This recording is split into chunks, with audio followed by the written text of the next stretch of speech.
So I want people to see this because this is about Baltimore's gun trace task force. It's very simpler. It's very, very similar to what we saw with the Memphis Police Department and also these specialized units across the country. So Baltimore City is still paying for the gun trace task force's misconduct $6 million settlement to slain driver's family. Wow. Wow.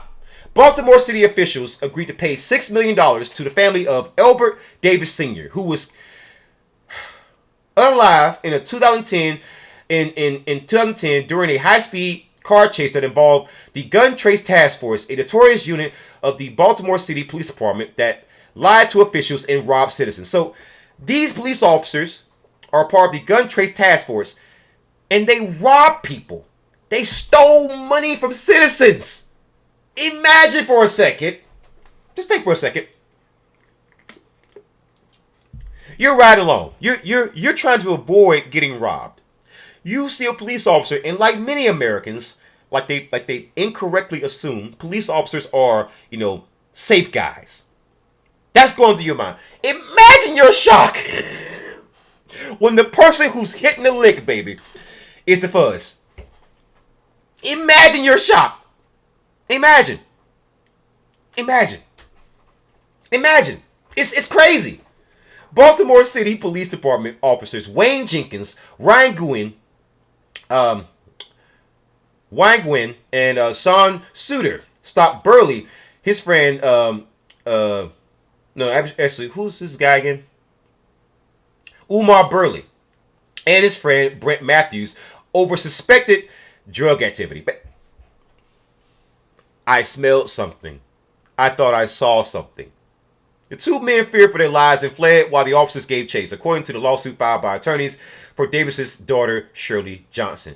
Johnson's father passed away in the hospital just a few hours later.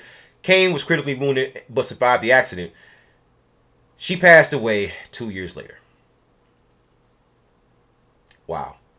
In 2017, 7 years after the car crash that unalived Davis Sr., a Department of Justice investigation revealed that the police planted heroin, wow, in Burley's car after the crash and after the two men fled on foot.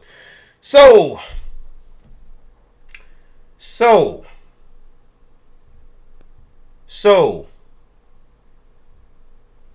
basically, this was gang activity from the police. When you rob people, you plant evidence on people. First of all, how do you plant heroin if you didn't already have it on you? Riddle me that, Batman.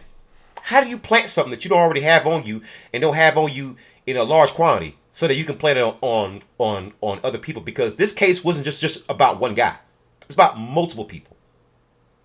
They found a pattern of this stuff. See, it was a pattern of practice, as the DOJ would say. A pattern of practice, okay?